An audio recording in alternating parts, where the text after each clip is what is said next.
Hello everyone, welcome to Legal Code. I am Advocate Neeraj and today we are going to discuss a previous year question paper of All India Bar Examination 2021. This is a practice set number 5. So let's start. Session को शुरू करने से पहले मैं आपको बता दूं कि मैंने प्रैक्टिस सेट नंबर 1, 2, 3 और 4 को अपने चैनल में डाल दिया है। आप लोग जाएं और मैक्सिमम से मैक्सिमम इसे रिवाइज करें क्योंकि मैंने आपको बताया है कि प्रीवियस ईयर क्वेश्चन पेपर से मैक्सिमम क्वेश्चंस आते हैं। Next, An order issued by the court under Civil Procedure Code 1908 as per order 21 rule 46 for the recovery of amount is due to the judgment creditor. इसका जो answer है that is B garnishee order. Garnishee order होता क्या है?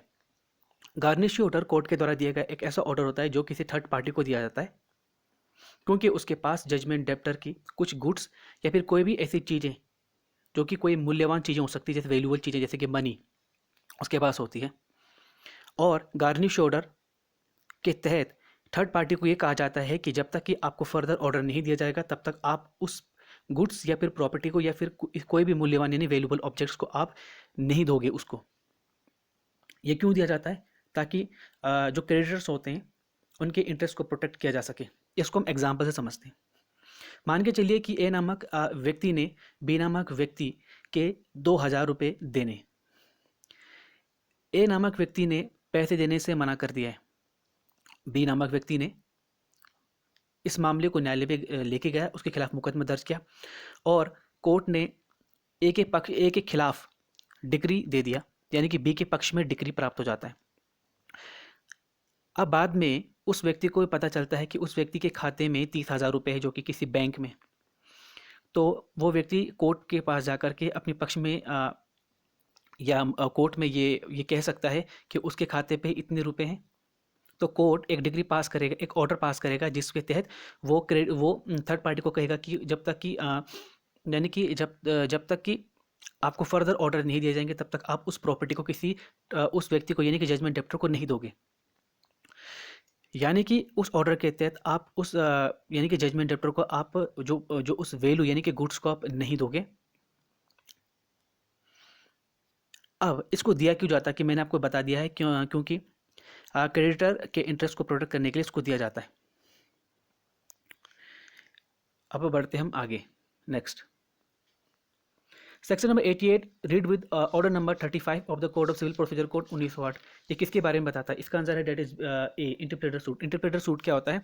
इसमें basically होता है ये है कि जो रियल कंट्रोवर्सी होता है वो डिफेंडेंट और डिफेंडेंट के बीच में होता है। इसमें जो प्लेंटिव होता है उसको अपने खर्चों के अलावा किसी अन्य चीज़ की जरूरत नहीं होती, यानी कि वो जो उस संबंध के मामले में या फिर उस मामले के संबंध में या संदर्भ में उसके खर्चे के अलावा से किसी चीज़ की जरूरत नहीं होती। इसको हम एग्जाम्पल से समझते हैं। मान के चलिए कि ए नामक व्यक्ति है, उसकी दिल्ली में कोई मकान है और वो बिना वसीयत या वैसे मर जाता है और पता चलता है कि उसकी 2 पत्नियां हैं।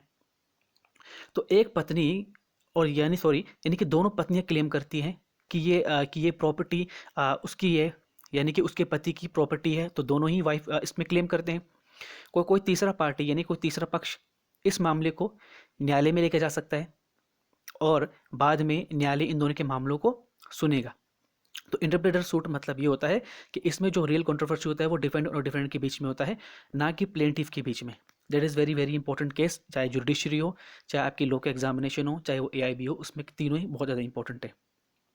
अब हम बात करते हैं बी की। इंटरलोकेटरी ऑर्डर्स क्या होते हैं? इंटरलोकेटरी ऑर्डर्स बेसिकली ये it is a kind similar to temporary injection, यानी टेम्पररी इंजेक्शन जो होते हैं उसकी तरह होते हैं। ये आता है आपका ऑर्डर नंबर 39 रूल नंबर 6 से लेकर 10 के बीच में आता है। यानी कि इंटरलोकेटरी ऑर्डर्स एक ऐसा ऑर्डर होता है जो कि अदर देन फाइनल डिसीजन होता है। जैसे कि एग्जांपल, जैसे कि न्यायालय के द्वारा कोई मामला चल रहा है, यानी कि किसी व्यक्ति के पास कोई अनाज पाया गया और अनाज में किसी प्रकार की मिलावट पाई गई और न्यायालय ने कहा उसके अनाज को जब्त कर लिया।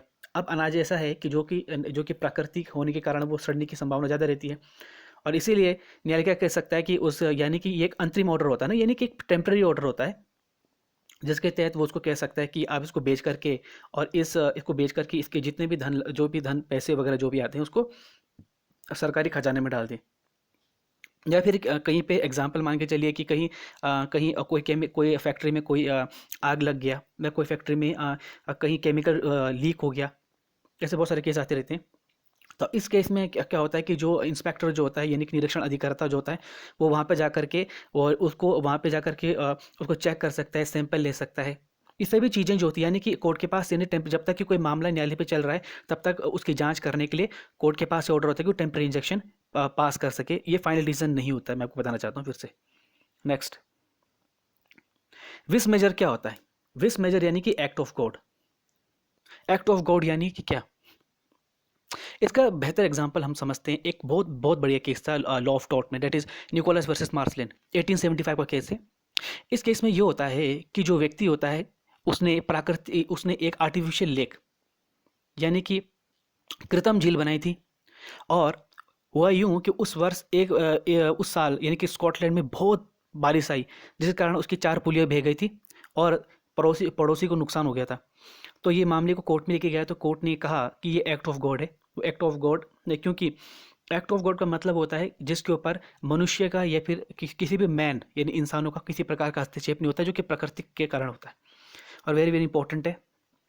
Next, according to classical doctrine of act of law in a law of torts, तो 84 का जो आंसर है that is A, an act of sovereign power of country that cannot be challenged, controlled or interfered by the municipal courts.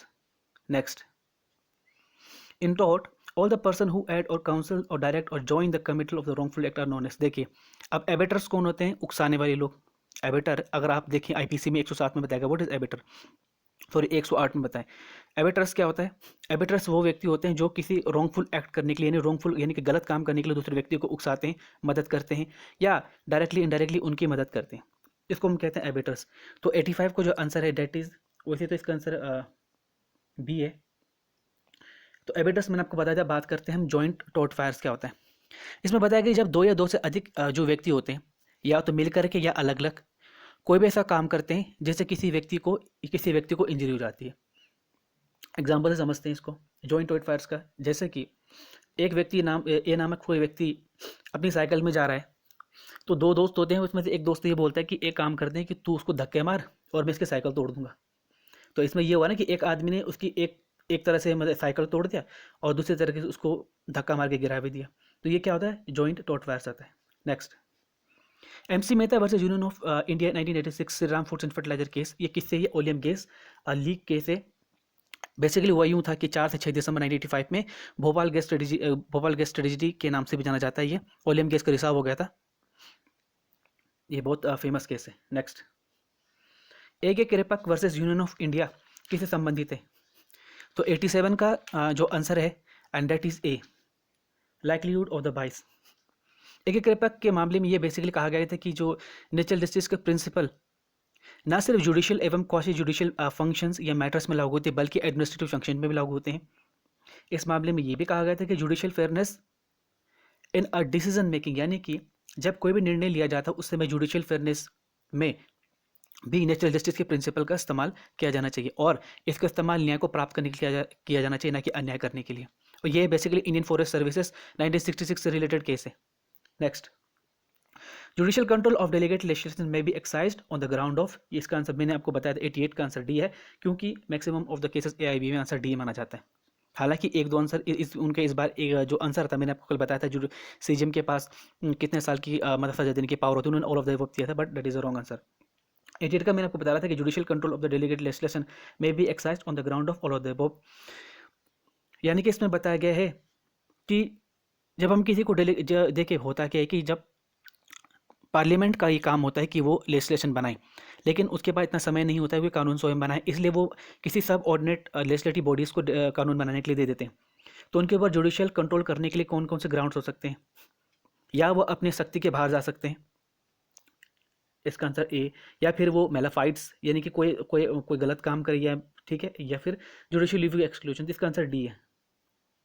89 की बात करते हैं, the principle res judicata.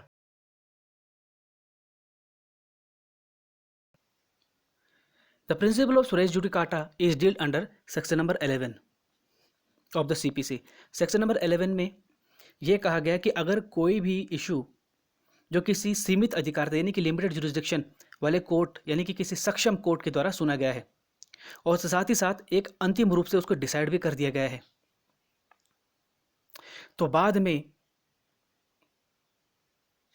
उसी मामले के संदर्भ में फिर से मुकदमे को उठाए जाने से रोक दिया जाएगा। ये बताया गया सेक्शन नंबर 11 में। सेक्शन नंबर 10 में ये बताया गया है कि कोई भी न्यायालय किसी ऐसे ट्रायल को जिसमें मुकदमे के पक्षकार डायरेक्टली और इनडायरेक्टली सेम हो, सेम पक्षकार हो, सेम मुकदमा चल रहा हो और सेम टाइटल के अंदर चल रहा हो, और भारत के जो टेरिटरी है उसके अंदर किसी कोर्ट में चल रहा हो, तो दूसरा न्यायालय उस संबंध में मामला नहीं लेगा। सेक्शन नंबर 10 में बताया गया है। 9 में ये बताया गया है कि कोर्ट सभी प्रकार के सिविल सूट्स को ट्राई कर सकता है, लेकिन जब तक कि इनको रोका ना गया हो, यानी कि सिविल सूट संबंधित न्यायालय जो होता है मामले को ले सकते हैं जब तक कि इनको बार ना किया गया हो। सेक्शन नंबर 12 में बताया गया है कि bar to the further suit. Next, section number 14 of the CPC deals with 90 का जो आंसर है that is B, presumption as to the foreign judgment, इसके बारे में बताता है। Presumption of the foreign judgment के बारे में अगर बात करते हैं, जो कि सेक्शन 14 में जो आता है, अब प्रिजम्पशन किस प्रकार से होगा? इसमें ये होगा कि कोई व्यक्ति जिसके पक्ष में अगर कोई विदेशी न्यायालय द्वारा कोई निर्णय दिया गया है, वो न्यायालय के समक्ष, भारत के न्यायालय के समक्ष कोई ऐसे डॉक्यूमेंट को सबमिट करता है या प्रोड्यूस करता है, और जिसके संदर्भ में ये पता चले कि वो एक फॉरेन जजमेंट है। अगर मान के चलिए वो कोई फ्रांस या जर्मन जैसा देश हो, तो क्योंकि वहाँ तो भाषा जर्मनी और एक फ्रांस चलती है, तो कोई ट्रांसलेटर होता है, वो ट्रांसलेटर ये ट्रांसलेट करके देगा भारत के न्यायालय के समक्ष जो इसमें लिखा गया है, जिस स्टेटमेंट जो भी जजमेंट, ये जो भी ऑर्डर दिया गया है, वो इस व्यक्ति के फेवर में उसको ट्रांसलेट करके देगा। तो इसमें सिंपल ये बताया गया है कि फॉरेन जजमेंट के बारे में प्रिज्यूम किया जा सकता है। नेक्स्ट, 91 में बताया गया कि ए रिसाइड्स इन दिल्ली, यानी कि ए नामक व्यक्ति दिल्ली में रहता है, and publish in Kolkata statement defamatory of B, यानी कि ए नामक व्यक्ति दिल्ली में रहता है और वो बी नामक व्यक्ति के खिलाफ कलकत्ते में कोई भी ऐसे मतलब डिफेमेटरी यानी कि अपमानजनक बातें करता है, डिफेम करने की कोशिश करता है, तो कहाँ पे कर सकता है? तो इसका आंसर डेट इज 91 का है डी, डेट इज या तो कोलकाता में करेगा, दिल्ली में करेगा। नेक्स्ट, मेरे illegality of the strike does not पर से स्पेल अनजस्टिफिलिटी, जस्टिस कृष्णा, ये ने किस केस में कहा था? 92 का आंसर है that is C, Gujarat steel tubes versus Gujarat steel tubes Mazdoor Sabha. इसमें सिंपल ये होता है कि मात्र किसी व्यक्ति का नाम, अगर वो व्यक्ति किसी इंडस्ट्री में काम करता है और उस व्यक्ति का नाम मास्टर रोल से गैरकानूनी तरीके से काट दिया जाता है, तो इसका मतलब ये थोड़ी ना कि उस व्यक्ति अगर उस व्यक्ति का नाम उस इंडस्ट्री से काट दिया जाता है तो उस व्यक्ति का जो कर्तव्य होता है खत्म नहीं हो जाता। वो उस मामले को लेकर के लेबर कोर्ट में जा सकता है, उसके संबंध में केस दिया गया था। नेक्स्ट, 93 में बताया गया है कि a workman aggrieved by the order of, इसका जो आंसर है 93 का that is B, dismissal, discharge, retrenchment और otherwise termination of the service में directly make an application to the law. देखिए, अगर कोई भी वर्कमैन यानी कि कोई भी मजदूर, अगर उसको किसी जो इंडस्ट्री जिस कंपनी में या जिस फैक्ट्री में काम करते हैं उसको वहाँ से हटा दिया जाता है, डिस्चार्ज कर दिया जाता है, या उसकी छटनी कर दी जाती है, या किसी भी अन्य प्रकार से उसकी सेवाओं को समाप्त कर दिया जाता है, तो वो क्या कर सकते हैं? एप्लीकेशन को फाइल कर सकते हैं लेबर कोर्ट में या ट्रिब्यूनल में, जो उस डिस्प्यूट से रिलेटेड है। इसमें ये बताया गया है 94। Next, the national consumer dispute redressal commission कब कंस्टिट्यूट किया गया था? वेरी वेरी इंपॉर्टेंट है, मैं बता रहा हूँ, पिछले बार भी आया था ये, तो इस बार भी आया। देखिए 94 का answer rate is 1988, very very important, शायद 2011-12 के आसपास आया था। 95 की बात करते हैं, what is the limitation period applicable to the 3 forums in the entertaining a complaint under. देखिए ये क्वेश्चन भी फिर से आ रखा है, ये कंज्यूमर प्रोटेक्शन एक्ट 1986 के तहत लिमिटेशन पीरियड क्या है तीनों फॉर्म में कंप्लेंट को दायर करने की? That is 2 years, 2 years from the date on which the cause of action has arisen. 95। Next, under section number 82 of the Indian penal code, nothing is offence which is done by children, इसका answer है B, 7 साल। 7 साल से कम उम्र के बच्चों के द्वारा अगर कोई अपराध किया जाता है तो अपराध नहीं माना जाता है। Next, R v Dudley versus Stephen Stephens the principle 97 की जब हम बात करते हैं, and that is killing innocent, that is 97 का है ए। 97 के ए में ये था, केस ये था कि डेडले एंड स्टीफन नामक व्यक्ति को किसी जहाज में जा रहे थे, वो उनका जहाज डूब जाता है, तो उसमें ये हुआ कि 4-5 लोग किसी जहाज में फंस गए थे और किसी समुद्र के बीच में, और उनके पास कुछ खाना पीना कुछ था नहीं, तो उन्होंने धीरे धीरे एक दूसरे को खाना शुरू कर दिया था। तो उससे ये लिखा गया था कि तो इस मामले में न्यायालय ने कहा था कि किसी इनोसेंट व्यक्ति की जान लेना अपने बचाव में आप ये नहीं कह सकते, क्योंकि इसी मामले में ये कहा गया था कि अपने जीवन को बलिदान देना सबसे बड़ा कर्तव्य है किसी की जान लेने के मुकाबले। ये इस केस में दिया गया था, वेरी वेरी इंपॉर्टेंट केस है। 98 का की देखते हैं अब next. On and from commencement of Hindu succession act amendment act सन 2005 की हम बात करते हैं। हिंदू सक्सेशन, हाँ, enjoined family govern by the Mitakshara law conferring on daughter corporate status. तो इसका जो आंसर है 98 का, that is C, sorry that is A, section number 6। इसमें ये बताया गया है कि हिंदू सक्सेशन अमेंडमेंट एक्ट सन 2005 में जो अमेंडमेंट हुआ है उसके तहत, यानी कि जो मिताक्षर लॉ के द्वारा गवर्न होता है, तो इस न्यू सेक्शन के अंदर क्या क्या चीज़ डाले गए हैं। अब इसमें यह डाल दिया गया कि जन्म के साथ ही बेटियों को भी बेटों के समान अधिकार मिलेगा, उनके ऊपर भी वही कर्तव्य होंगे जो कि बेटे के होंगे, और उनके प्रॉपर्टी में वही सेम राइट्स होंगे जो कि लड़कों के होंगे। ये बताया गया, that is very very important. Section number 10 की बात करते हैं कि जो हिंदू मैन विदाउट, अगर सेक्शन नंबर 10 में बताया गया कि अगर हिंदू आदमी बिना किसी वसीयत के मर जाता है तो उसकी प्रॉपर्टी किस प्रकार से वो होगी। जैसे कि पता होगा आपको, जैसे कि जिसमें अनुसूची यानी इसमें कहते हैं शेड्यूल फर्स्ट और शेड्यूल सेकंड होता है। हेयर ऑफ क्लास फर्स्ट इसको कहते हैं, जिसमें कि सबसे पहले बेटे को मिलेगा, फिर बेटी को, फिर विधवा पत्नी, फिर माता, फिर सन्स ऑफ प्रेसिडेंट सन। इसी प्रकार से क्लास 2 होता है, जैसे पिता। तो इसके बारे में बताया गया है। Next, section number 5 of the Hindu marriage act, ये क्या है? 99 का है D, that is condition of the Hindu marriage. अब इसमें बताया गया कि शून्य मैरिज क्या? शून्य मैरिज बेसिकली कोई मैरिज नहीं होता। अगर आप कोई भी ऐसा मतलब कोई भी ऐसा सेक्रीमेंट, यानी कि कोई भी पवित्र आप सेक्रीमेंट कर लेते हो, तो इसका मतलब ये थोड़ी ना कि आपके अधिकार और वो जो राइट्स या फिर ड्यूटीज़ आपको मिल जाएंगे। शून्य विवाह से कोई विवाह नहीं माना जाता, और इसमें जो पक्षकार होते हैं वो दूसरा विवाह करने के लिए बांधे होते हैं, यानी कि दूसरा विवाह भी कर सकते हैं। अब कहते हैं कि वॉइड, इसमें कहते हैं फिर वॉइडेबल मैरिजेस क्या होते हैं? वॉइडेबल मैरिजेस वो मैरिजेस होते हैं जो शुरुआत में तो वैलिड होते हैं बट बाद में इनवैलिड हो जाते हैं। जैसे कि जो यानी कि जो कोई व्यक्ति पागल हो जाता है, या उसको मिर्गी हो जाती है, या फिर वो इम्पोर्टेंट निकलता है, इम्पोर्टेंट मतलब कि नपुंसक, या फिर कपट द्वारा शादी की हो, या रेस्पोंडेंट जो थी वो प्रेग्नेंट रही हो पहले से, that is also the case. उसके लेकिन अब सबसे पहले समझते हैं कि 99 का जो डी जो ऑप्शन बताया था, condition of Hindu marriage. Hindu marriage कि क्या क्या कंडीशन होनी चाहिए? सबसे पहले कि उसकी, यानी कि सबसे पहले मोनोगेमी बोलते हैं, यानी कि उसका एक विवाह होना चाहिए। अगर लड़का है तो उसका, अगर लड़का है तो उसकी दो पत्नी नहीं होनी चाहिए, अगर लड़की है तो उसकी दो पत्नी नहीं होनी चाहिए। दूसरा, वो साउंड माइंड होना चाहिए, यानी कि उसको मिर्गी का दौरा ना पड़ता हो, वो पागल ना हो, और शादी के विवाह के संबंध में सभी जो, यानी कि जो भी सेक्रीमेंट्स होते हैं, यानी कि जो भी कालक्रम जो होते हैं वो करने के लिए सक्षम होना चाहिए। साथ ही साथ उसकी उम्र भी होनी चाहिए, अगर लड़की उसकी उम्र 18 वर्ष होनी चाहिए, लड़का तो 21 वर्ष होनी चाहिए, और उनके बीच में प्रोबेट रिलेशन ना हो। मुस्लिम लॉ के अनुसार वो चाचा की बेटी शादी कर सकते हैं, बट हिंदू लॉ के अनुसार ऐसा नहीं होता।